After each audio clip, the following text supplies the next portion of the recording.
lie. The amount of obscenities I'm gonna yell when Cody hits this, but y'all better get that boom out my face.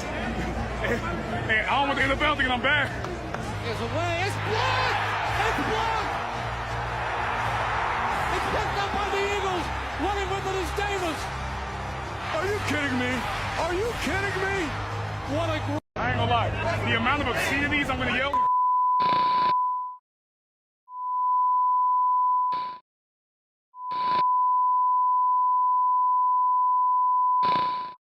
Yo. What up, Sean? What's going on? Hey, what's going on, everybody out there? How you feeling? If you listen, if you saw that clip just now, you already know I'm on bullshit today. Yeah, losing your chain on a block kick is nasty work. Exactly. Absolutely. So yeah, dog, we on bullshit today. We happy. We out here. Special teams is the new winning factor in all games. Hear me?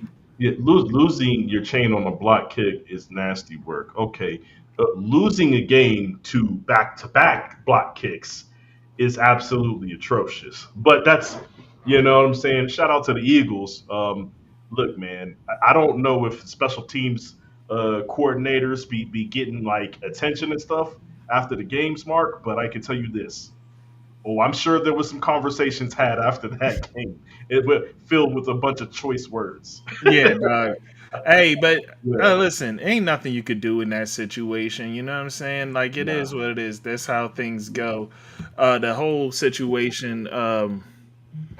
Like what do you want the long snapper to do? You know, ain't nothing the long snapper could do in that situation. He's just gonna have to sit there and take it. Yeah, like he gotta hike the ball, baby. It's like that's his first job.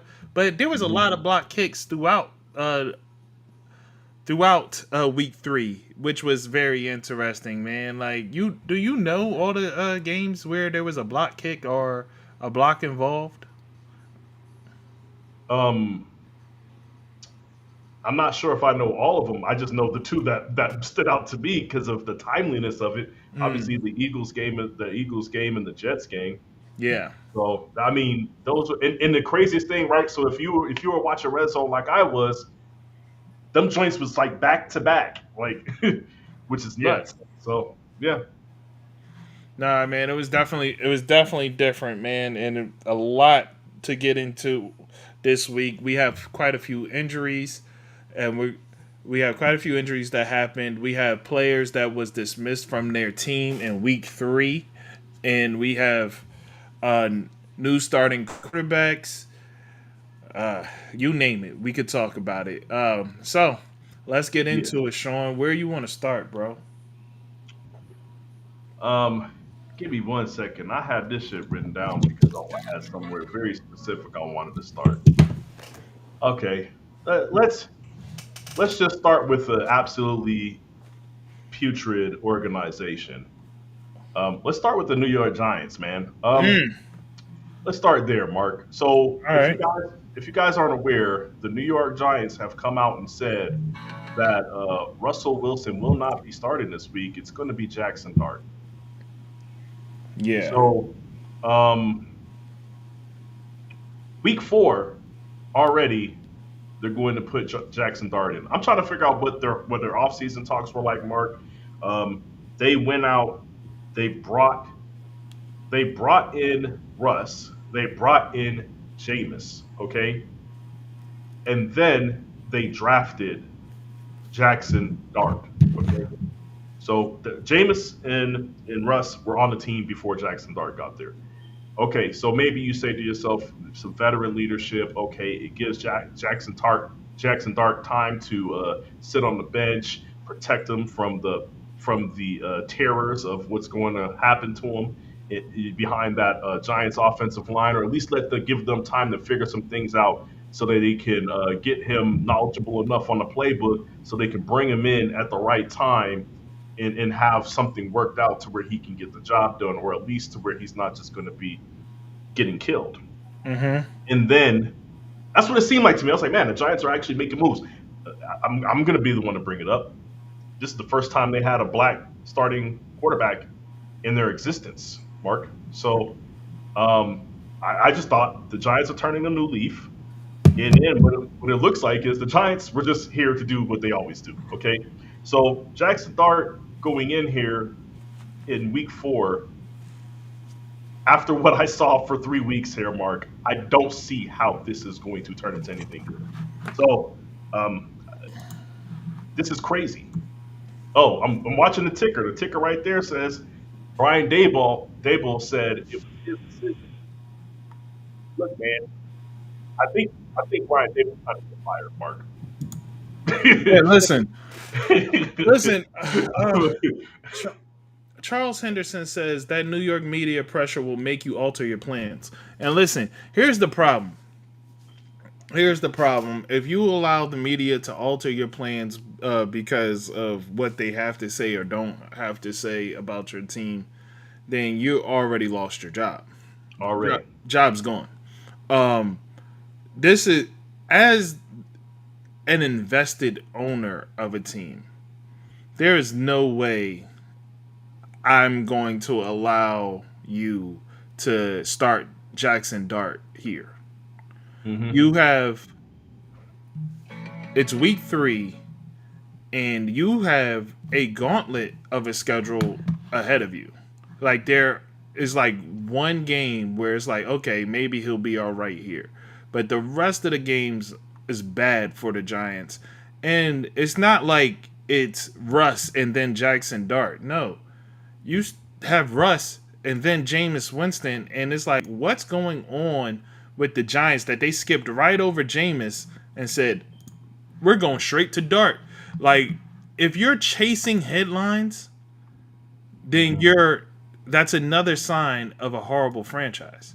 Like, because it feels like you guys went with Dart to get the huge headline. I know another team that chases headlines instead of chasing wins. The Dallas Cowboys. Look how they are now. Yeah.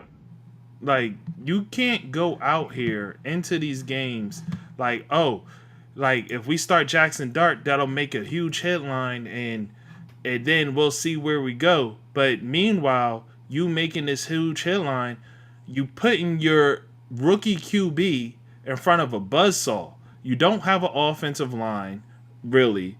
You have a rookie running back, so like you're not established in any area.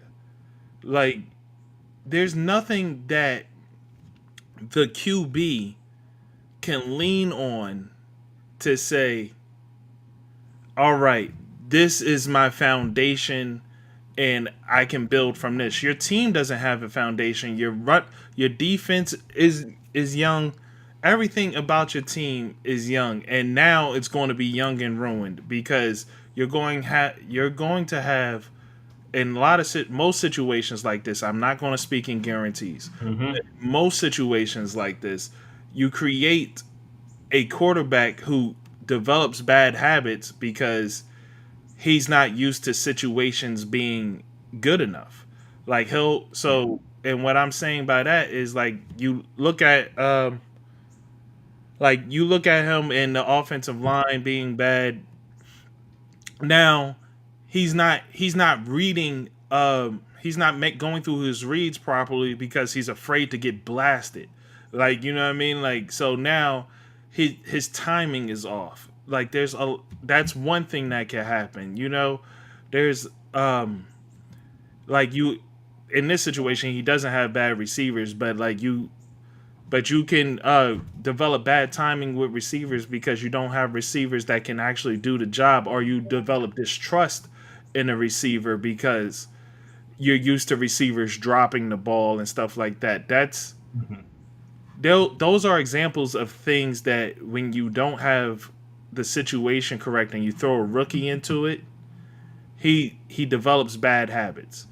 And in this situation, I see Jackson Dart with the potential to develop bad habits. I mean, they play the Chargers this week. Like, that's not. You think that's a good idea to start him against the Chargers, Sean? This is the worst week they could start him. It's literally the worst week that they could start him. The Chargers defense Well, Yeah. technically, it's not the worst week because next week would be the best week to start them, but the week after that, they play the Eagles. That would probably be the worst week to start them.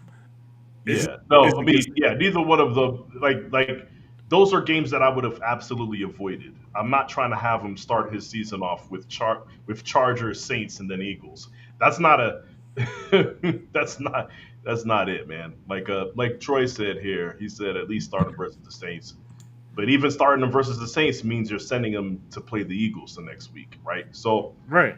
I'll be honest with you. I wasn't expecting to see Jackson Dart till like week 8, but that's just me. He said, Troy said, remember on Drumline when the higher ups and the fans bullied Dr. Lee to put Nick Cannon in? they just bullied, they just bullied him to start Trey. That's funny. Hey, you know what? You know what's crazy, right? I told you earlier, right? What the ticker said. The ticker said Brian Dable came out to the media and said, "I'm the one who made the decision." Mm-hmm. Look, man. Anytime you get sent out to the media to go say that you made the decision, you didn't make that decision, man. At all. At all, you did not make that decision. Okay. Hey, the same way that old boy with the Mavs, Mm-hmm. the GM from the Mavs had to go out there and say it was all him. That let me know that he did not make that decision to trade Luka. All right. Right. Like you look, anytime somebody's sending you to go say that you did it, like nah.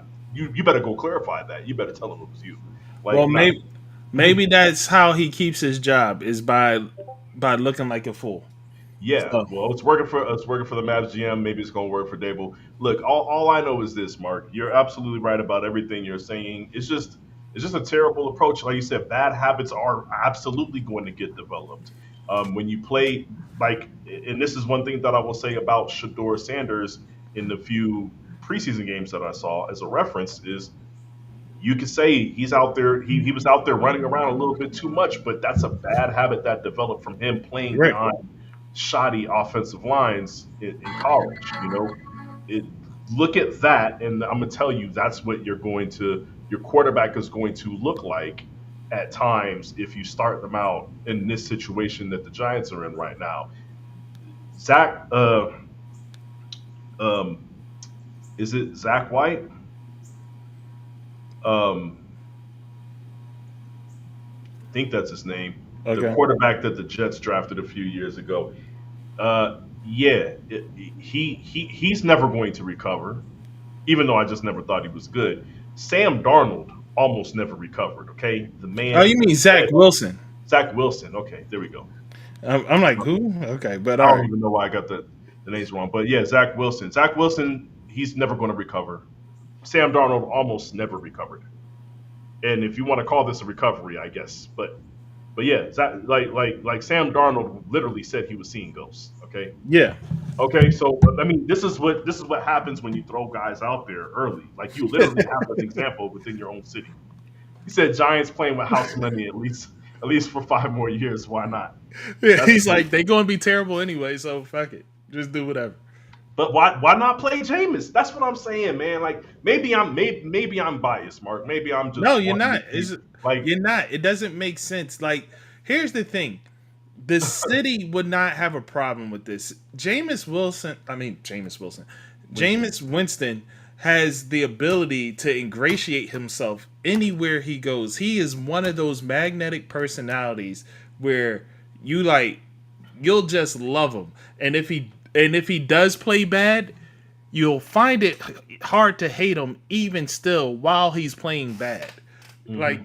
Like that's James. Like, so Jameis Winston is the perfect scapegoat for the Giants right now because he'll have a game where he'll throw 400 yards to Malik Neighbors, right? And then the next week he's gonna have a game where it's 4 interceptions and 2 fumbles. And guess what? You're not going to care because whatever he says in that post press conference is going to make you laugh and is going to and you're going to be like, you know what? That lovable goof, and you're going to move on. Yeah, but I will say there's 2 main points to that. Number one, that 400-yard game, you're gonna win that. Okay, Right. you're gonna win that. You're gonna have games where he wins you games, like literally with his arm, and you haven't seen that from a Giants quarterback in years. Okay, you have not seen that from a Giants quarterback in years, where you could just say, man, that dude was slinging it. Like last time in my memory, Mark, that I can recall is you would have to go back to what's his name? I don't even remember his first name. Collins, the dude that took him to the Super Bowl and then they got blown out by the Ravens. Mm-hmm. That was the last time they had a dude that could throw for 400 yards. Okay, so you would have a brand of football that, win or lose, Mark, would be exciting, and that's what you guys want in New York anyway, right? You know what I'm saying? You want something to look at. If you're not going to win, you want to at least be entertaining, right? You Right. guys were Kerry Collins. Thank you, Rob. Kerry Collins, right? So you want to have, you could be trash as long as you have Odell, right? Like you guys don't care. Like you just can't do the we're not winning and we look like crap. It's not enjoyable to watch. At least you'll be enjoyable to watch, right? And you're going to win some of those games, Mark. And then, like you said, when you talk about being a scapegoat, if there's anybody that's not going to fold under the pressure of the New York media, it's Jameis Winston. Right. He's unflusterable. You can't do it. It's not possible, right? And even as harsh as, like you said, as harsh as the New York media is, somehow they're going to end up loving him, right? So it just solves so many problems when the headline becomes something that Jameis said versus the Giants are trash again, right? Right. So it just, to me, it feels like if you're going to have a losing season anyway, like Tobias said, if you're going to have a losing season anyway, why not? You playing with house money. Throw Winston out there, get some headlines, put some butts in the seats, give the fans something to at least look at, man. It's Yeah. either going to be fireworks or a train wreck, but they're going to be watching, okay? But guess what? The way you moving now, it's all train wreck. Yes, there's no fireworks, all train wreck. Yeah, the sparks that are flying are from the wreckage. Okay, Right. That's it. That's it. It's not fireworks. It's a train with a bunch of trailers of septic tanks. Like Yeah. that's all that's happening. That's all. Train.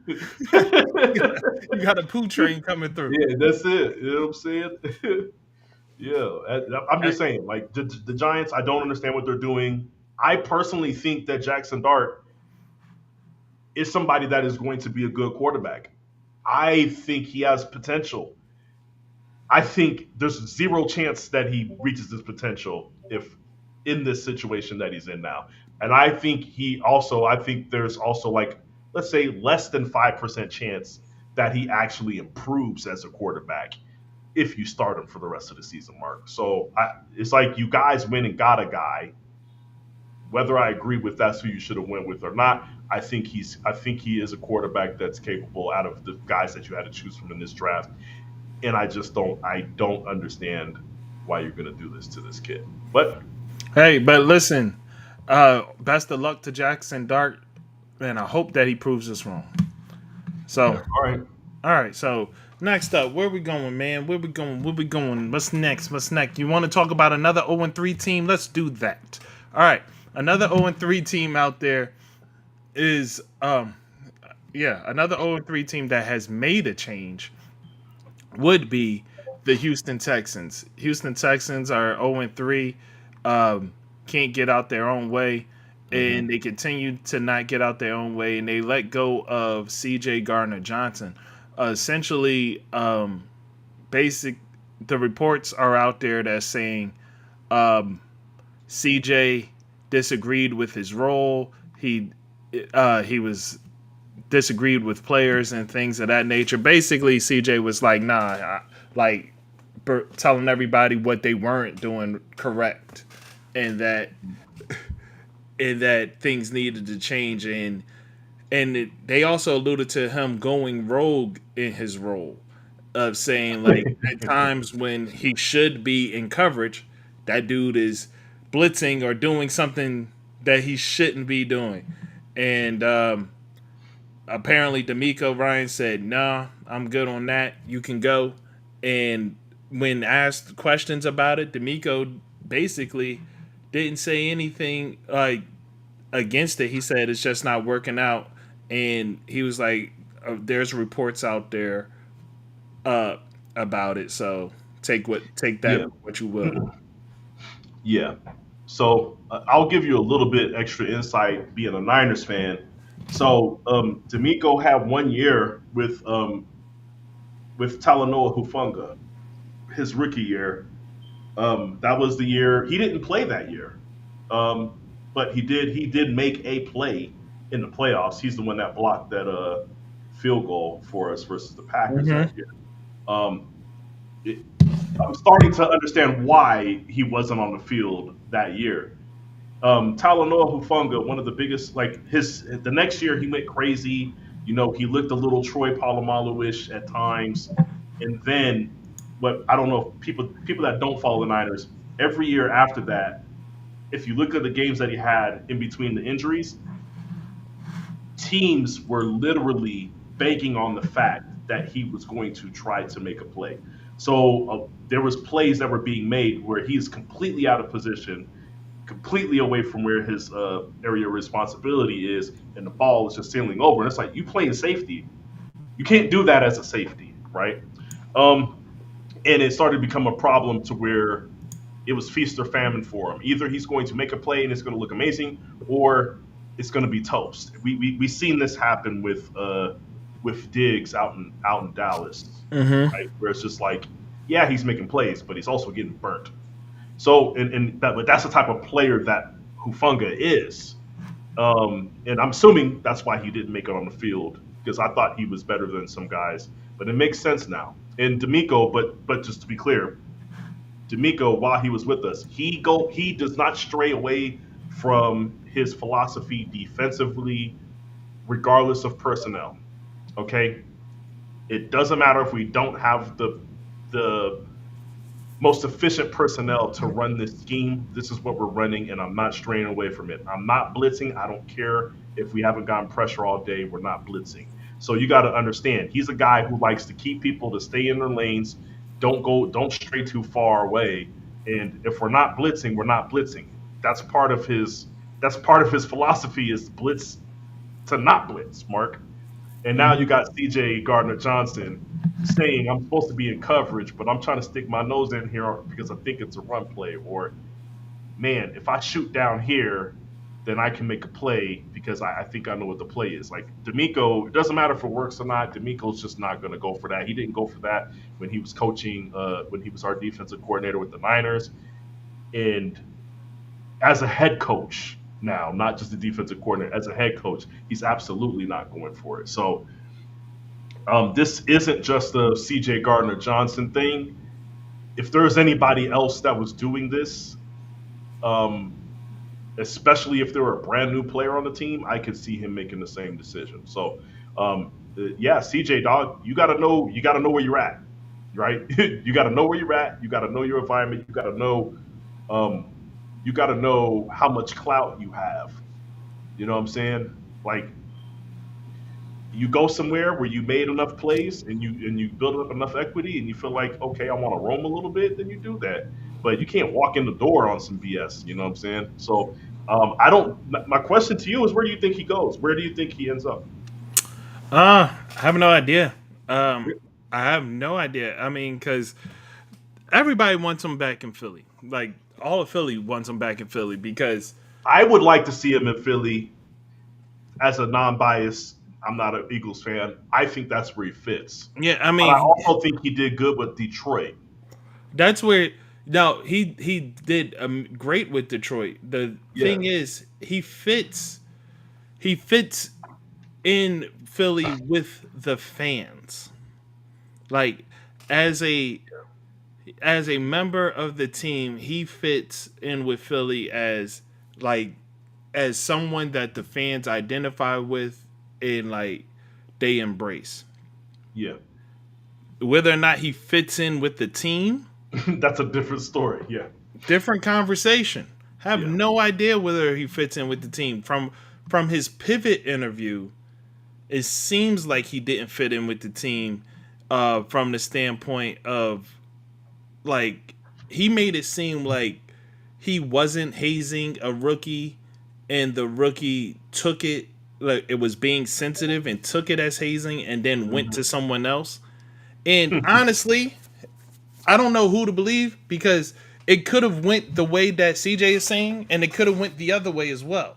Like CJ was like used to that culture and went with that culture of hazing, and then it was like, no, we don't do things that way. But you and I know that the next generation of airmen after our generation of airmen, They take everything personal. they took everything personal. They were sensitive.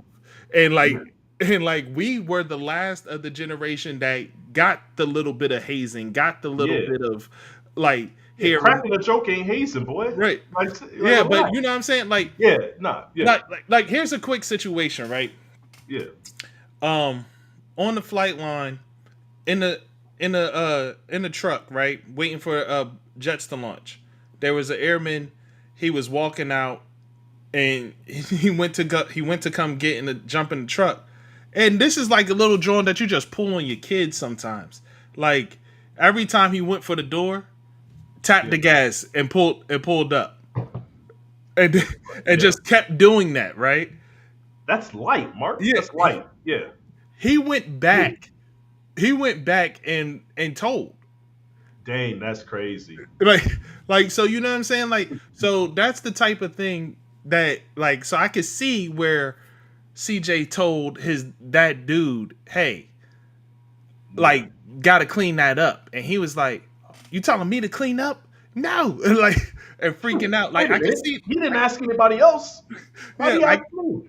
I could see that. I could see a world where that happened. Yeah. But at the same time, I also see where CJ making T-shirts about whooping Taylor Swift and all that stuff, or whatever he said on the T-shirt. Like, Yeah. like nah. I can also see where like that doesn't work out for the team. The team not. Well, I feeling was what I was gonna say is it's kind of in CJ's personality. I can't absolve him 100%. You know, what Right. I'm saying? It sounds like something he would do. Haze Right. you and then tell you it wasn't hazing. He's saying, "Oh man, I wasn't really hazing him." What in reality, what happened is in real time, you told him, "Hey man, that's hazing," and he said, "You haven't even begun to see hazing." exactly. You know what I'm saying? Like, I mean, I'm just saying that's what his personality says to me, and it's like, okay, man, I don't like you said, I don't know who to believe, but you know, but besides that, I know you're saying he might not fit with the team as far as like, There's another aspect to that. Vic Fangio is a very no nonsense coach. yeah, Like, very much so a no nonsense coach. Old school, and I could see a world where him and CJ just don't get along. yeah, Like, just I could see a world where CJ is just being a boisterous personality, and that gets under Vic Fangio's skin just because CJ's running around being a loud, boisterous personality. I could see that getting under Fangio's skin as well. There's like, so I could see different aspects where the team is like, nah, we're kind of good, and it leans towards that if this is the second time you've gotten rid of him already. And then when you're asked about it, because Nick Sirianni was asked about it at his Wednesday press conference. When asked about it, the team is like, he's like, I like the guys that we have. He didn't he didn't flat out say no, but he said, I like the guys that we have. yeah. And it's like, oh. That says you don't want him. You say Right. it without saying it. But what I want to get into is, I said Lions and Eagles, but I know where he's needed the most. And where he's needed the most is on the Dallas Cowboys. Their safeties are atrocious. They haven't had good safeties in a while. They've had corners, but they don't have safeties. Cowboys fans have been complaining about their safeties. They still have Malik Hooker back there. I thought he would be out of the league by now, but he's still starting and still playing for the Cowboys. Either way, they have two safeties that are not good, and they've been not good for a while. And Jerry Jones is not moving on from them. It doesn't help if you have corners and you have no over-the-top help. or you have safeties that are not playing, being where they're supposed to be when the corner is expecting over the top help. So, with that said, I feel like when I'm watching Cowboys games, I don't even notice that they're on the field, which is not good. Hmm. So, have you seen them make any plays? Nah. Tackle, something. Have you seen them anywhere near a play? That's what I'm saying. Like, but either way, point is that's where I think he's needed the most, which also lets me know that the Cowboys aren't going to sign him. So we'll see where he ends up. But CJ, get your stuff together, man. You're a good player. I like your style. I like the way you play. I think you're great. But I think you need to. Sometimes it's cool to just relax, scope the scene Yeah. a little bit when you first show up to work. You know what I'm saying? A new job, man. You can't just bust through the door and be like, I'm here. No, but I'm not saying it's 100% your fault, CJ, but your attitude / personality is now getting a bad rap, and it may not be all you, but it is pointing towards you. mhm. So, but yeah, speaking of the Eagles, it's like another reason that points to that maybe they really just don't want CJ there is the fact that Eagles have a lot of injuries this week. Like Wednesday, it was announced that multiple people went on injured reserve. Nolan Smith, defensive end or edge rusher, rather, Nolan Smith went on injured reserve, and they're saying now that it's for a strained tricep, the same tricep that he injured last year at the end of the year. But here's the thing. I think that's full of crap. A strained tricep puts you on injured reserve? I don't think so. No. I don't think a strain puts anybody on injured reserve. Like like especially when you're thin at the position. Like so like that's an automatic 4 games for those that don't know. Like he has to miss 4 games. So but anyway, Nolan Smith injured reserve, Jacorian Bennett injured reserve. That's a DB, particularly a cornerback that is on injured reserve, and that's a position that outside of Keon and Cooper DeJean, we don't feel solid at, and we do not feel comfortable with Adoree Jackson. So losing Jacorian Bennett hurts, and he's also on injured reserve. Darius Cooper, the pre-season standout, is also on injured reserve. That is our rookie wide receiver. So yeah, that's where we are as a team. And I believe there's one other person, but I don't know who that is. Nakobe Dean hasn't come back yet. So team needs some people. We picked up people that we've had on the team before, but don't expect much from them. Like Marcus Epps, like don't expect much from that. It is just so it's going to be interesting the next Eagles game. Yeah. So, seeing how we go up against an opponent that has historically whooped our ass for like every time we've seen them recently.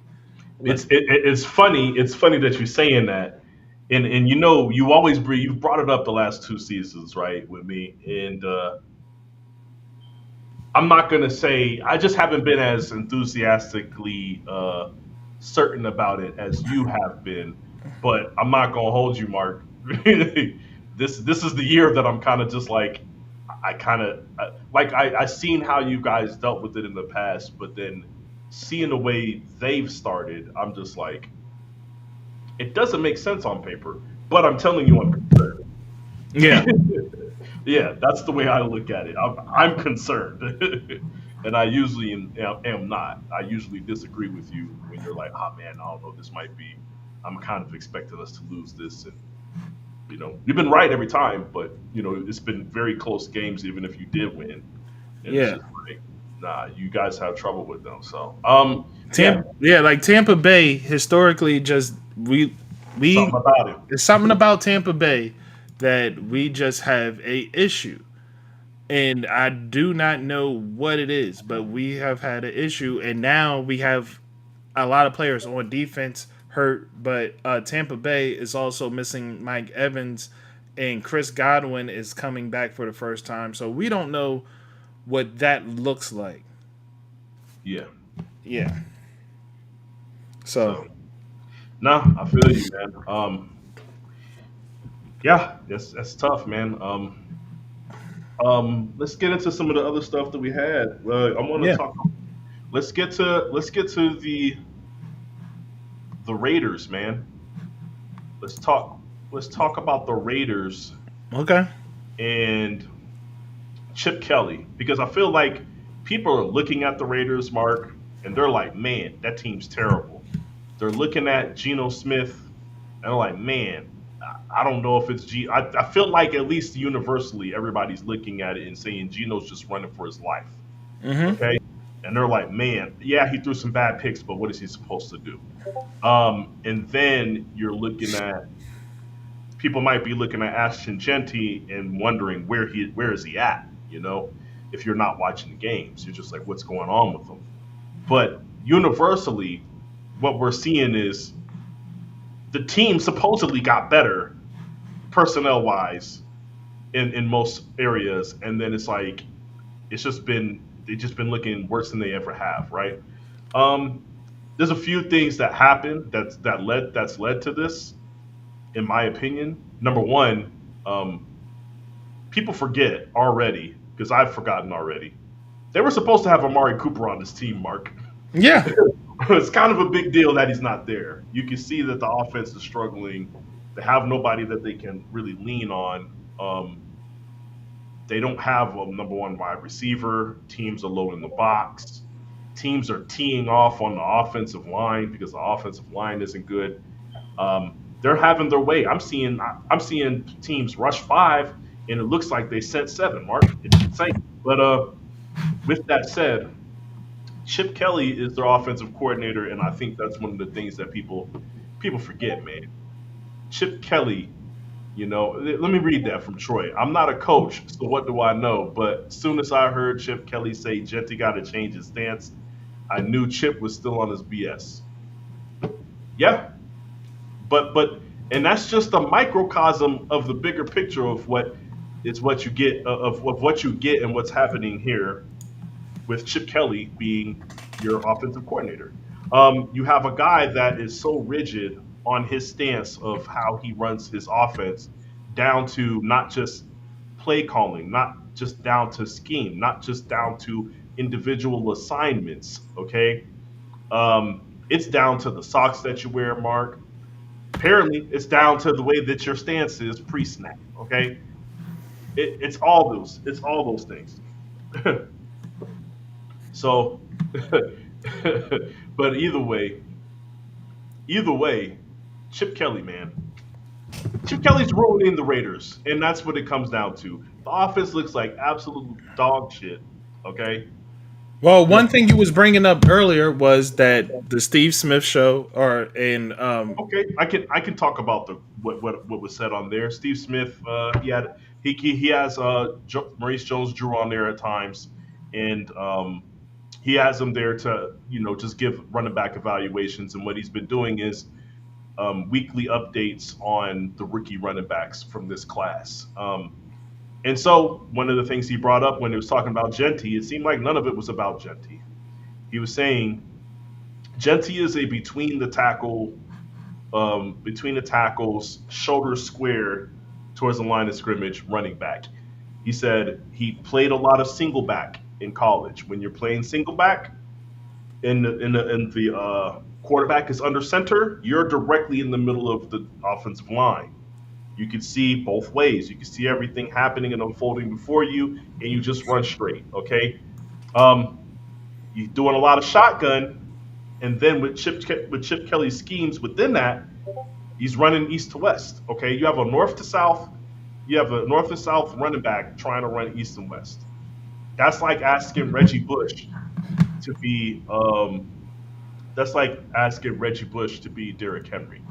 right? You can't ask him to do something that is not a strong suit, right? You're asking for failure, especially if you haven't given him time to learn that or acclimate himself to that. You just throw him in there and say, we want you to run east to west. So, and it's like, it just doesn't make sense for them to run him that way. But that's what Chip Kelly's doing. Chip Kelly is running blocking schemes that the offensive line is not equipped to handle, and it's not their strong suit when it comes to the running game. 170 yards, Mark, I said it to you earlier. Total between his receiving yards after the catch and his rushing yards after contact is 170 yards. He has 144 yards of total offense. So Okay, break that down for the people, man. What does that mean? that means he's catching the ball in the backfield and he's fighting for yards just to get to the line of scrimmage. Okay, apparently he's getting a handoff and he's facing contact at negative yardage. Okay, he's not even making it back to the line of scrimmage before he faces contact. He has more yards after contact than he does yards total. Okay, so that lets me know that there's no blocking happening. Okay, and it's telling me that even when you throw it to him, I'm not going to say either. I'm just going to call it what it is. They're sniffing the plays out. They're sniffing the plays out. They know it's going to him. They know the ball is going to get thrown to him over there in the flats, and they're on it. Okay, he's facing contact anytime he touches the ball. They had a stat, Mark, from last week. 17 carries, Mark. 11 of them he had contact behind the line of scrimmage on. That is well over half. Okay, you're talking about almost two-thirds of the carries that he's getting, and he's getting contact behind the line of scrimmage. You can't function as a running back that way, Mark. You can't function as an offense if you can't run the ball, Mark. You can't function as an offense. And then on the flip side, they're not pass blocking either. So, I refuse to believe that the offensive line got that much worse from last year to this year. I wholeheartedly believe that their offensive line might not be good, but I believe this has Chip Kelly's fingerprints all over it. I've seen it with the Niners when he came over to our team. All of a sudden, our offensive line that was great, all of a sudden we can't protect anybody. I'm just telling you, Chip Kelly, whatever his schemes are, he doesn't change them for anybody. It's too rigid. I'm not going to say it shouldn't work. It doesn't work in the NFL. It never has worked in the NFL, at least not anytime long term. So until Chip Kelly leaves, this is what the Raiders are going to look like. They don't have a chance. They need a new offensive coordinator ASAP. And it's crazy to me, Mark, that you got Chip Kelly and Pete Carroll together. You would think that they would be able to come up with something, Mark, and they have absolutely nothing. Well, here's the thing for me, man. I found that surprising that Pete Carroll linked with Chip Kelly. Like, it feels like clashing personalities because Pete Carroll is like a man of the people, and Chip Kelly is the exact opposite of that. He is not a man of his players. Like, he don't give a crap about his players. I mean, that was part of his issue with the Eagles, was that he could not relate to his players. He could not ingratiate himself with the team. And also, you brought it up earlier about the East to West thing with Ashton Genty, and that's very funny because Troy said, I knew Chip Kelly was still on his BS. Well, yes. Because the thing is, for those of us that have followed the Eagles during Chip Kelly's tenure, remember DeMarco Murray had a cup of coffee here in Philadelphia. And during that cup of coffee here in Philadelphia, he looked terrible. DeMarco Murray looked terrible, and people thought, well, maybe it's from all the carries he got in Dallas that he's not good anymore or whatever. But no, it was the scheme that was being ran by Chip Kelly because they had DeMarco Murray trying to run east to west when he's a north-south runner. Mm-hmm. And sure enough, DeMarco Murray leaves Philadelphia, goes to the Titans, and all of a sudden, DeMarco Murray's DeMarco Murray again. Mm-hmm.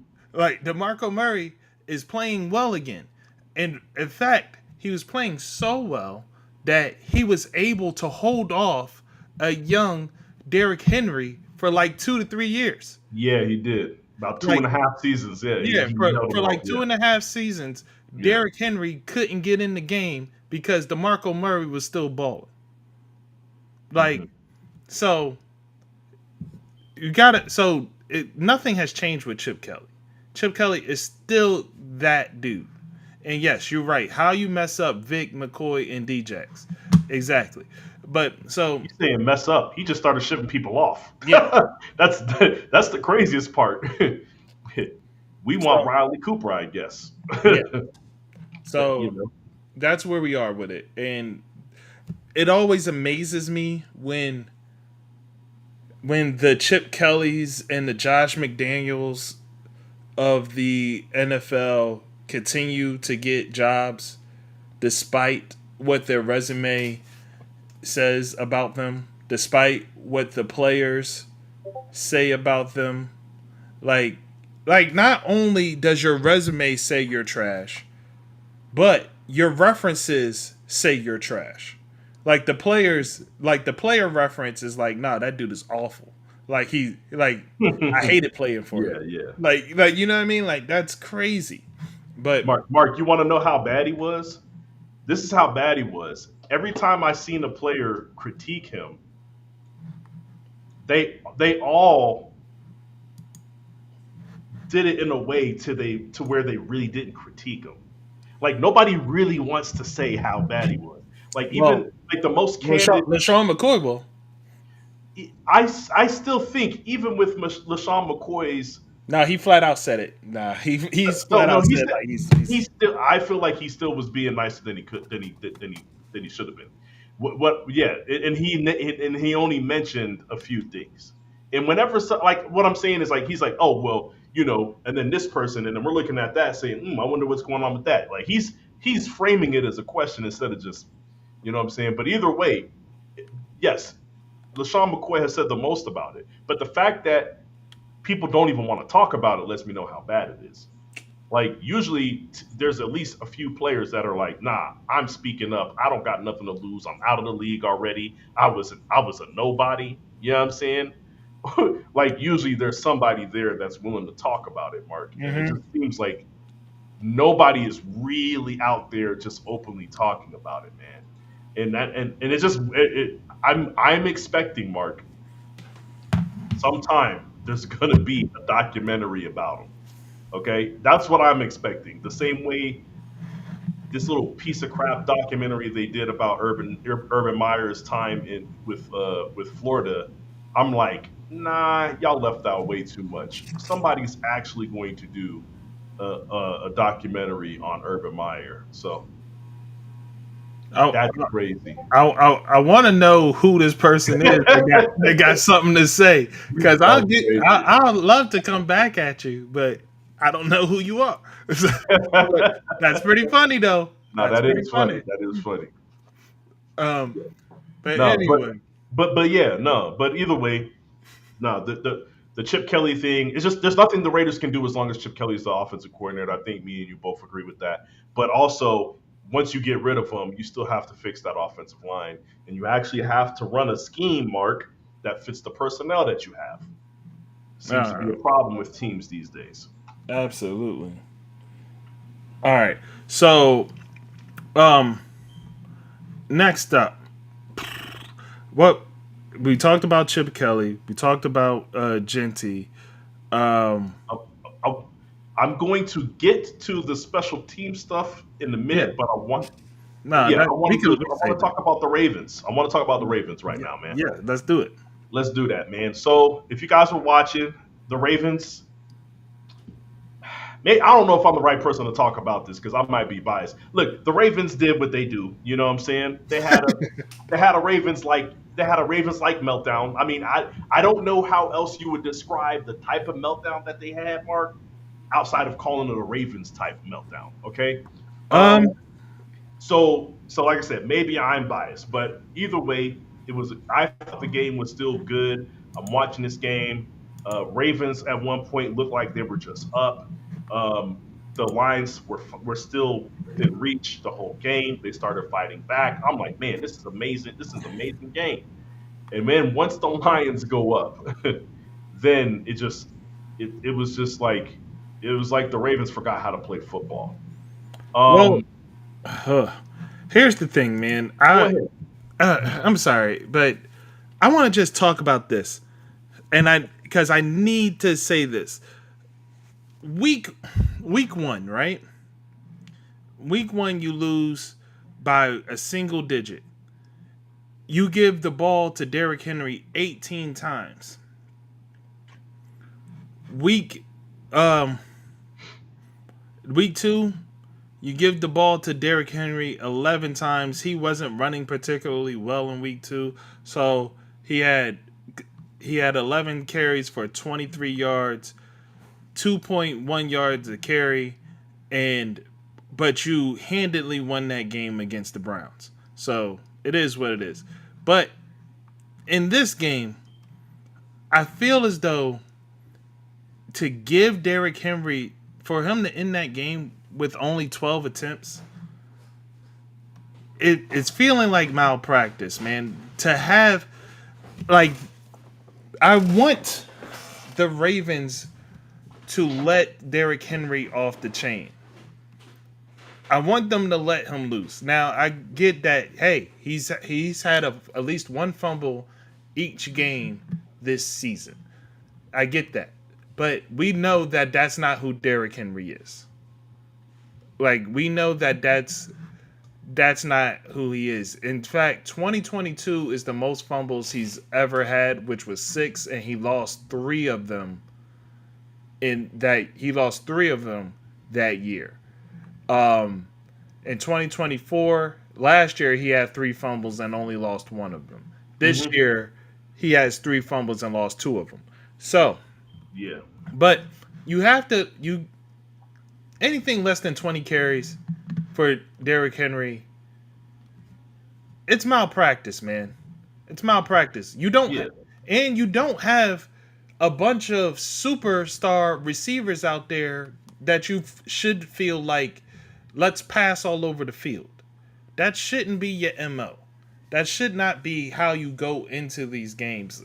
I don't like the team's approach offensively for the most part. I don't like what's going on with Lamar Jackson. Lamar Jackson does not seem like the Lamar Jackson of old. Lamar Jackson seems like he's trying to prove something. Lamar Jackson reminds me of Donovan McNabb and Michael Vick in their later years, where you are now trying to prove, I'm an elite passer. Look, I'm not going to run. I'm going to stand and I'm going to throw it. Don't do that. Don't do that. In fact, make your 2 reads. Take the fuck off if it's not there. Be Lamar Jackson, please, because you not being Lamar Jackson ends up in the tune of 8 sacks. How does Lamar Jackson get sacked 8 times, Sean? Look, man, Like- I wish I had a does good it answer. make I could just spitball in here. I could say Aiden Hutchinson, right? Shout out to Aiden Hutchinson. I could say, actually, I got nothing else, Mark. Really, if you get sacked 8 times as Lamar Jackson, then you're not moving and you're not attempting to move. It's what's Right. happening. Or you're moving backwards, which is a lot of what you're- Lamar Jackson was doing. Well, let me put it this way: you're moving in a way to where you're not trying to escape. Right. You're not trying. You might be moving, but you're not trying to escape, man. Yeah. Let me take over from here right quick, man. Let me tell you Please. something, man. So Lamar, this is the thing, man. You can't lose the plot, Mark. And what I mean by that is, and I want to bring this up because they're saying since Lamar Jackson has been in the league, right? And I'm saying since he's been in the league because this is a career stat. Lamar Jackson has the highest career passer rating. Okay, he has. If his career ended today, he has the highest career passer rating. Mark, I want to be clear about that. Right now in the league today, this season, he has the best passer rating.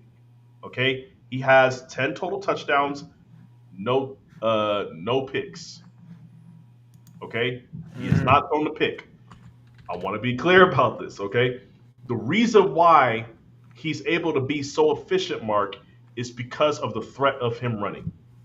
It goes hand in hand. Okay, that's what I mean by you can't lose the plot. You were able to get to this point passing wise because of your running. Okay, they have to play you honest. They can't just rush in. At least it used to be that way, Mark. You can't just send guys at them, right? But it seems like what I'm not going to say what teams are doing. What the Lions did last night is said we're sending everything coming from the outside, and when you go to step up in the middle, there's going to be a linebacker waiting on you.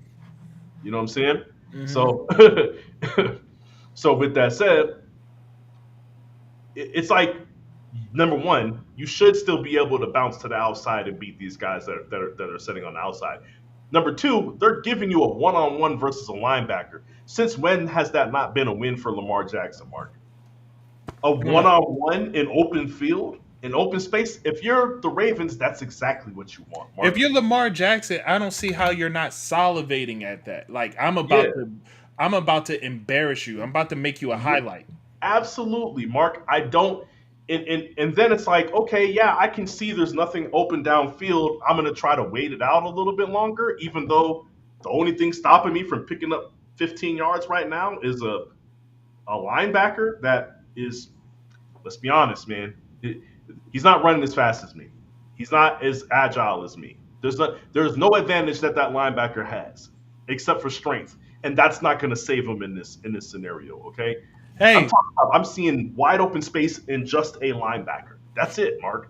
Yeah. It just doesn't make sense, right? Like I said, what happens now is I'm watching 4 routes going deep, and I'm watching 4 defenders playing over the top. They're giving you a cover 4 look. Okay? That means nobody's in the box, Mark. Nobody's in the box. You take off, you run. They cannot run that defense anymore, and now the passing plays that you're trying to get off are getting open. You have to force them out of your defense. Either way, that's what I'm seeing. I'm seeing the Lamar Jackson that's hesitant to throw, hesitant to run, doesn't want to take off. It would rather wait 5 seconds, okay, to see if he can make a play downfield, to see if something comes open before he says, okay, now I'll maybe consider running. right. And it just seems like you don't have these gifts for nothing, man. That would be like if Brett Favre said, you know what?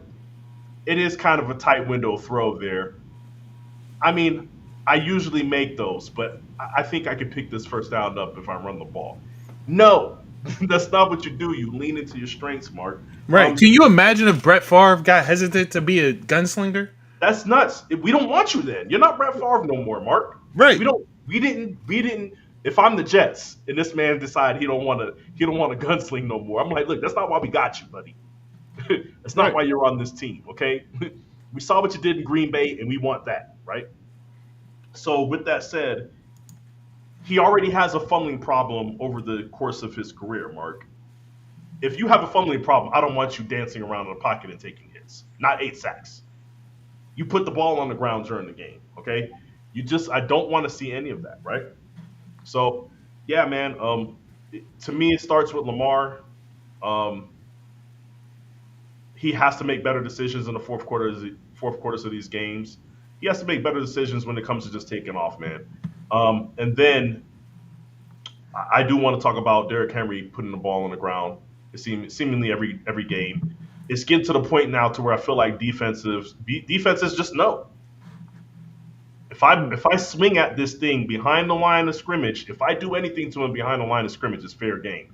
Once he gets to the second level, he's a different runner. But if I get to him behind the line of scrimmage or at the line of scrimmage, then we can dominate him. And I want to talk about the goal line stance, Mark. They got their first and goal from the 1 and couldn't punch it in. They ran 2 plays to Derrick Henry. One of them, he tiptoed instead of just running full steam ahead, lowering his shoulder or getting low. He was standing straight up, which he always does. But in this case, though, just punch it in. He didn't do that. Second handoff, He gets to the line. He's like, there's nothing there. I wasn't able to get in last time. I'm going to sidestep to the right. Didn't work. He got tackled for a loss. Third play, they toss it to him so he could do a running back pass. I don't know who draws that play up. The only reason why you would do a running back pass is like, ooh, we're gonna pretend like he's running, and then we're gonna have him throw it. Why would you do that when you have Lamar Jackson who can actually run and throw? Like, it doesn't make sense to me, Mark. None of it makes sense to me. Have just flip flop the roles. Have Derrick Henry block and then release to the other side. There's no reason why. I hated that play. And then on the fourth play, Lamar Jackson running backwards, like we're talking about, gets hit, ball comes out, he loses like 12 yards, turnover on downs. Hey, Yeah. So, no, I'm gonna go ahead and put you on by yourself for a second. It started raining pretty hard here, and I don't want my home to have the rain coming through the windows. Yeah. All crazy. So yeah. So, all right, cool, man. But yeah. So look, man, and then Derrick Henry. The last thing I want to see from Derrick Henry after all that nonsense is him sliding down the bench, pouting, look like he's about to start crying. Like, I want to know who these people are because I feel like I don't recognize Derrick Henry anymore. He's putting the ball on the ground, he's tiptoeing around, and I don't recognize the Lamar Jackson that is looking at open space in the field, knowing the game is on the line, and saying, "Well, if I can't win it with my arm, then I don't want it." I don't understand who those players are. They need to change. They need to change their ways. Look, man. Look, I said this before the season started. Somebody asked me about the Ravens after week 1. And I'm not even going to say after week 1. By third quarter of week 1 game where they were just completely dominating before they choked that game away and lost, they were like, man, is it safe to say the Ravens are just, you might as well just pencil them in for the number 1 seed in the AFC and they're going to the AFC Championship? My reply to that person was, the Ravens are not going to get me for the 5th year in a row. You know what I'm saying? You're not going to get me for the 5th year in a row, is what I said, okay? Shit was funny to everybody. I don't know if it's funny anymore. Like, they thought it was funny when I said they're not going to get me for the 5th year in a row. They're not laughing anymore, okay? So yeah, this is why I said I don't know if I'm the right person to talk about this, because this is what the Ravens do. Every single year, they'll show you some games and be like, man, they look completely unstoppable. They're blowing people. They just look a class above everybody else. And then they find a way to choke away a game. And then they find a way to lose a game to an opponent that they had no business losing to, okay? And then a little bit past halfway through the season, when you really start to question the Ravens, like, man, they're a little bit above 500. And then right at that time, what happens? The Ravens go on a run, and then they look like they're the hottest team going into the playoffs. They look like the best team, the most unstoppable team again. And you're like, whatever was going on in the beginning of the season, they figured it out. We do this every single season, and it's the same results every single season. That Lamar that you saw in week 3, that was hesitant to run, that was looking at absolutely nothing open down the field and had space to run and didn't run, that's the Lamar Jackson that shows up to the playoffs versus the Chiefs and decides he wants to throw into triple coverage, on a 3rd down.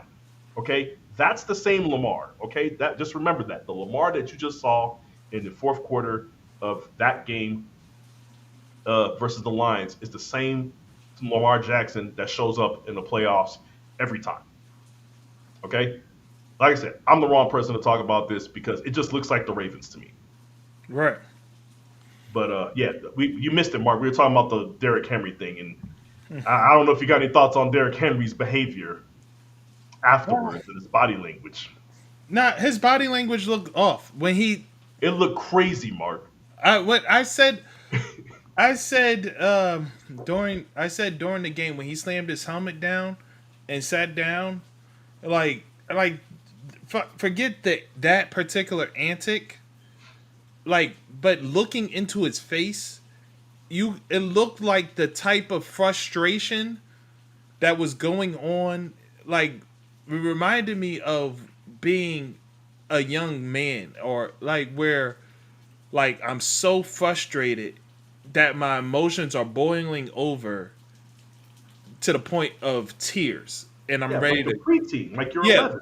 like I'm ready to cry. Yeah, Like, I shouldn't see that from a grown man, Mark.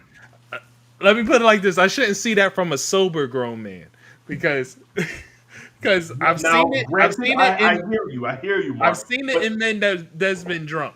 I have, and I I'm- still don't accept that, Mark. You're kinder than I am. I've been drunk many a times in emotional states, and I ain't never been like. When I tell you, Mark, when I saw that, the first thing I don't usually say things like this, Mark, and this is not my way of thinking. When I saw it, the first thing I saw was, "Oh, he a bitch. He weak." And I want to be very clear. I'm not saying that to be funny. What I'm saying is, if I saw that, Mark, and that's what I thought, what do you think the Lions defenders was doing? I can't wait for the next possession. I hope we have another possession because if we do, we got him. We took his heart. You know what I'm yeah, saying? When you know you took somebody's heart, that's what it looks like, Mark. It, look, man, if they ever have to face each other again with the same roster, whether it be a Super Bowl, whether it be in a regular season next year, I'm just telling you, the Lions are going to go into that game and say we own you. mm. They're going to walk into that game and say, I don't know how y'all plan on winning, but it's not going to be Derrick Henry. NBA young boy. We already said it's NFL young boy, George Pickens. Okay, you know. yeah. Look, man. Hey, I'm man, just saying, I you might, rather I a might, crash out than a dude than a grown man. I might rather see you go Odell Beckham and fight the goalie post. The kicking net. Oh man, See, there you go. That's better. The ball that's a good dude's one. head That's a is good. brighter than You the know, Ravens' future. All right, now you you getting included there. context of the topics that we're talking I about. like Dude. it. That one was good. All All right. right, you know, for a dude named Samster 86, Yeah. you're all right. I guess. All right. I like that one. Yeah. But no, but either way, if I don't know how Ravens fans feel, Mark, but I would be so disgusted with my team after these 3 games that I don't know if I would have hope for us. Like, let's be honest, Mark. After last season, after the first 3 quarters of week 1, I'm sure every Ravens fan felt like this is it. We got it this year. I know we Mm-hmm. say that all the time, but this is our year. Now, after 3 weeks, Mark, in 2 terrible losses that got choked away, Right. between the wins that got choked away, I'm sure they're looking at this now and saying, man, I don't know if I can do this again. So, yeah, shout out to the Ravens fans for becoming Cowboys fans. They didn't even know that was going to happen, but this is worse. Cowboys fans, they only get to see 1 week of the playoffs, or they don't get to make the playoffs at all. You know what I'm saying? Your team tortures you all the way up to the fucking AFC Championship game. You know, so I don't know, man. I don't know what to say. You're a Yeah. slightly better version of the Cowboys right now. Yeah, man. All right. Well, speaking of not so bright futures, the 49ers. You're a 49er fan, right, Sean? Yeah, I am. Okay, I just wanted to confirm. I want to know where you're going with this. I just wanted to confirm before we get into this, man. Mhm. What did y'all do? What What do you mean by that, Mark? what did you do? Like, We why? went 3-0 was what we did, Mark. You know what I'm Okay, saying? but hey, you know what? I saw the Hydra meme for 3-0 teams, and NFC. You know which one was? You know how it's like 2 vicious looking heads and then a dopey head. That's Which crazy. head? Which There's head you not- think you were? Um, Which head you think the? I know we 49ers couldn't be the dopey head. Huh? I know we can't be the dopey head. Oh, you absolutely have to be the dopey head. I'm gonna drop a stat on you. I'm gonna drop a stat on you. Please. Out of all the undefeated teams, Mark, Mm-hmm. 2 of them have opponents whose records are 4-5. The rest of them, their opponents have a way worse record or a worse record. The 49ers is one of those two teams whose opponents are 4-5. So look, all I'm going to say is all of the undefeated teams are playing their opponents that they have beaten. Their records are under 500 collectively. But Well, it's at only the 3 top of that games. You're list- either above 500 or you're under. So No, that's what I'm saying. 4-5.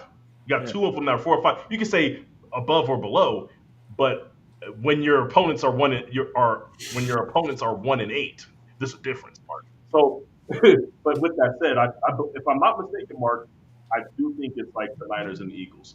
But look, so I don't know who the dopey head is, but it can't be us. It can't, the dopey hit is most definitely the it can't be us, 49ers. Mark. It can't be us. You want to know why though? Why is it? Because your team is the only team that's like, when you look at the win, you don't understand the win.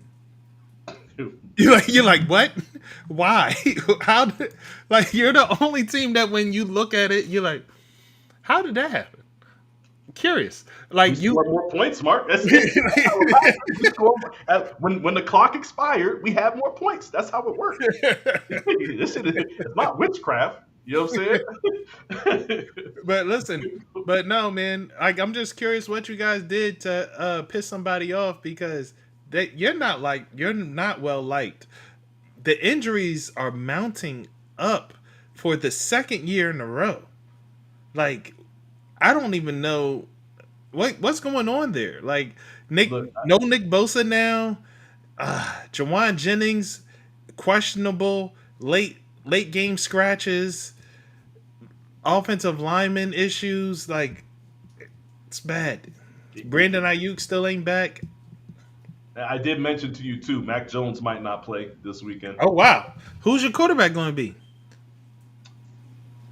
Mark, we went and signed a practice squad QB because between our third string and the practice squad QB, if Mac Jones can't go, which they're really pushing hard to just throw Mac Jones in there. If Mac Jones can't go, it's a toss up between the practice squad guy and our third stringer. So it doesn't matter.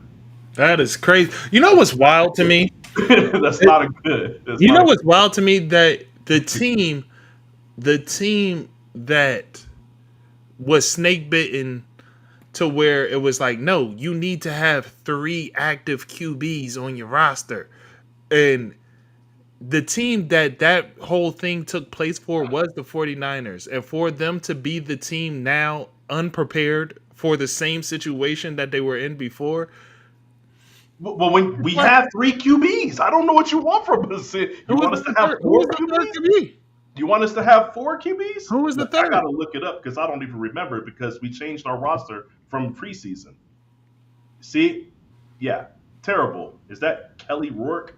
Curtis Rourke. I don't know who he is, Mark. Yeah. All I know is he wasn't one of the ones that we thought was going to end up on our final roster during preseason, is what I can tell you, Mark. That's what I know. Okay? And that's why I'm saying, and like I said, they're looking at, I can't remember who we just signed, but we just signed somebody from the practice squad like 2 days ago.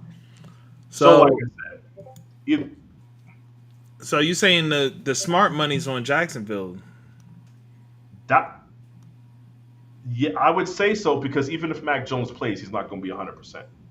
And I feel like the way that they're talking in the, around the 49ers is they would rather have Mac Jones play hurt than start anybody else. That's crazy. So that's where we're at right now. So yes, that is crazy, Mark. I don't like it one bit. You know what I'm saying? But the good news is that if Mac Jones misses a game, this will be the only game he misses. But I don't like the prospect of us not having anybody that we're ready to play behind Mac Jones, and I don't like the fact that we're losing a quarterback almost every week. That's not cool. So what do we do? I don't know what the hell we're doing. All right. Well. Oh man, that's crazy. That's funny. Listen, I'm not going to continue to berate you about this too much longer. What I'm going to do is I'm going to just say, let's figure out what games we're looking forward to uh, this coming week and go ready to head up out of here. Okay. Like, so I'm looking at the schedule. Oh, I already know. I already know what I'm looking forward to this week. For obvious reasons, I'm looking forward to the Eagles Tampa Bay game. So like that doesn't need to be stated.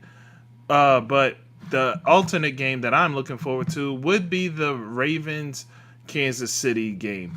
One of these teams, both teams are 1-2.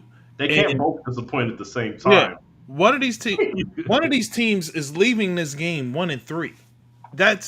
And we're talking about the two teams that pretty much 2 out of the 3 teams that people expected to be fighting for the AFC Championship are 1-2, and one of them will be leaving this game 1-3. That is a very compelling game. Yeah, Like it is. I 1-3 can tell you what is really tough to come back from. it is going, and that's the biggest part about that game is it is going to be tough to come back from. You're kind of at that point you've dug a hole, and even if you can come back from that, by the time you do, you're spent before you even get into the playoffs. So like I don't know what's going to happen with that game as far as I don't know what's going to happen to the loser of that game, but I just have to assume that they don't recover and they don't make the playoffs. With that said, Mark, Spags, I think Spags just has the Ravens number. That's my personal opinion. I don't see this. I can see the Chiefs winning 20-17. Like whichever way it goes. I have not liked anything I've seen from the Ravens defense this year, Mark. And as bad as I think the Chiefs are, sometimes this is exactly the type of game you need. Is the game to where you have the utmost confidence to say, well, at least we know we handle these guys when we play them. And even if it's a good opponent, bad opponent, it doesn't matter. Once you get one of these games on your schedule where you're just like, we just know them too well. It never matters how good they are. We always know what to do with them. I think so my prediction is this is the game that gets the Chiefs off the skid. But for another prediction, Mark, I don't think this saves the Chiefs season. I think they're still trash. And I still think they're not going to end up doing anything. I don't even know if I still don't think they'll make the playoffs. Maybe I'm just going a little bit too far, but the Chiefs this year, they're different in the worst way. So I'll give you a game that I want to see. And this is another game kind of like that. The Titans versus the Texans, Mark. Somebody has to win. They're both 0-3. Easy answer for me, Texans. Mark, there's only one game that they've played so far that I thought the Texans were going to lose. I'm saying this, Mark. Forget saying easy money, Texans win. Texans have to win, which then puts a different type of pressure on this game. They cannot lose this game, Mark. You cannot be fighting for the bottom of the division and then you lose to the Titans. They have to win this game. The Titans don't have to win this game. The Texans have to win this game. So that's why I'm thinking this is going to be a close game. There's a lot of pressure. To me, Cam Ward, Titans, they have no pressure on them. I think they are going to be afforded the opportunity to play a little looser, if you will. And I've liked what I've seen from Cam Ward so far, considering everything that's going on with the Titans. But with that said, Mark, I don't know who's going to win this game. I would love to say, I'm tired of saying the Texans are going to win this, and then they disappoint me again.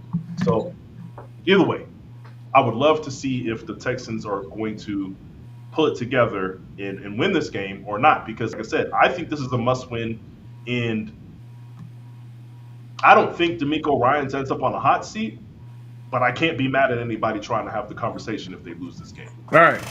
Yeah. I have one more game that I'm looking for. Losing to the Rams is not a bad thing for you. I mean, us Eagles, we don't do that. But Yeah, for other teams, I understand. You know what I mean? Like Eagles, we don't lose to the Rams. That's not a thing that we do here. yeah, But for other teams, I get it. You know what I mean? So, but I feel as though the Rams is a good litmus test for the Colts. Especially the part that I really think that it's a good litmus test for is the Colts defense, because the Colts defense kind of seem like they're pretty good and they're doing some good things, but yeah.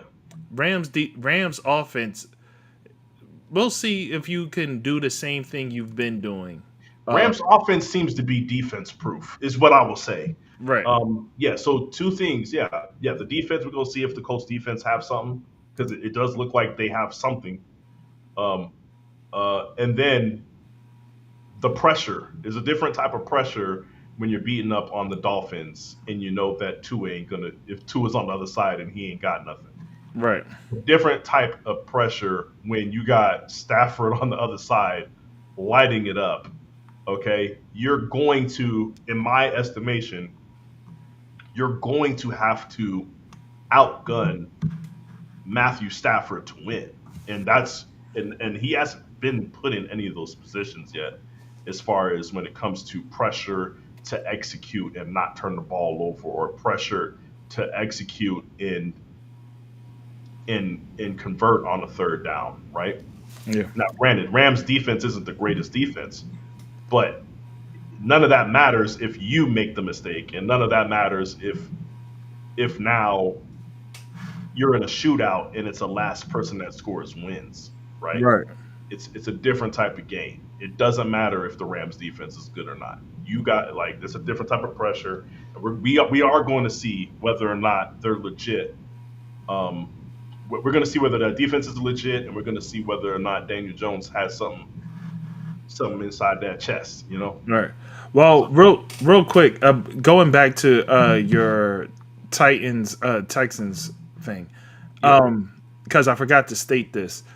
The reason why I'm just writing it off and saying, well, this is the Texans' victory, is because Calvin Ridley plays for the Titans, and apparently Calvin Ridley is still betting. You know what I mean? He's still throwing games, because what's going on? What's going on out there with Calvin Ridley is absolutely inexcusable. So, Doug, there's no other way to say it except for nah, that's what he's doing. He does it season after season. I do not know why teams keep putting him on rosters. He did it to Jacksonville. He did it to the team before that, and now he's doing it to the Titans. You come into the season oh, this is the year Calvin Ridley's going to do something, and then here he is dropping wide open passes. Mm-hmm. No. It's Calvin Ridley, and Calvin Ridley is out here point shaving. 100%. There needs to be an investigation. There needs to be an investigation on him at all times. They need a sting operation on anyone that has ever known him. Hey, didn't someone in 750 sell him a PlayStation? I can't remember. I think so. I think you're right. Yeah, someone in 750 sold him a PlayStation.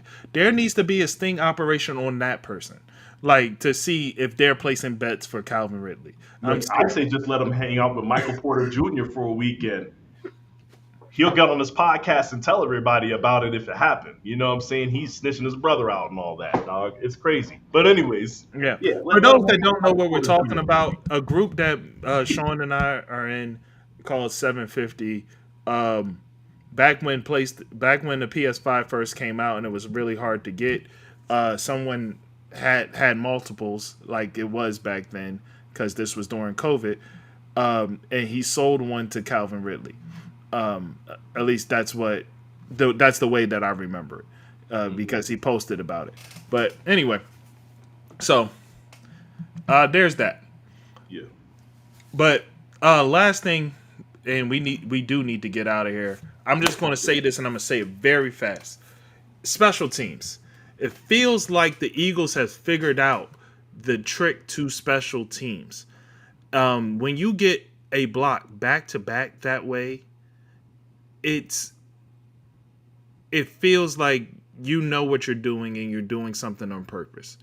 And both times the Rams were lined up to the right hash, and the Eagles, particularly Jalen Carter and Jordan Davis, aligned themselves to the left side of the long snapper and pushed their way through to create the block. I said to Sean earlier, I didn't understand why the Rams, knowing that they were going to do the field goal, why they didn't align themselves to the middle of the field with their previous plays, but they didn't. They stayed on the right side, and the Eagle, like if you go back and watch the replay, the Eagles, there's nobody in front of the long snapper at all. They're like most of them are to the right side, or to the left side of the long snapper, and they go power through, block. Jordan scoop, like so much so that it was a scoop and score, like because there was multiple people through. Jordan Davis gets the block, and somebody else stops the placeholder from being they hit the placeholder so he doesn't pick up the ball, like, and that's how Jordan Davis is able to scoop and score. So yeah, man, like, so there might be be on the lookout for that in the coming games from the Eagles or from any other team that may have been paying attention to what has gone on this weekend, because it feels like someone has figured something out when it comes to field goal blocking. Yeah, it doesn't. These blocks that I've been seeing this season haven't looked fluky at all. Right. Not at all. I mean, if you're blocking them well enough to scoop and score, then that's clean. That's clean blocks. Yeah. So, and it's not off the edge. It's not off the edge. It's through the teeth of the offensive line. So, but anyway. With that being said, we appreciate you guys for tuning in. We had a very high number tuning in tonight, so we appreciate y'all locking in with us, sticking around with us. And as always, remember this. It's only entertainment. When you go out there to place your bets, remember that fact. Think about which way that the NFL wants to see this game go and bet accordingly. Mm-hmm. With that, go with God. Catch y'all later. Peace. Peace.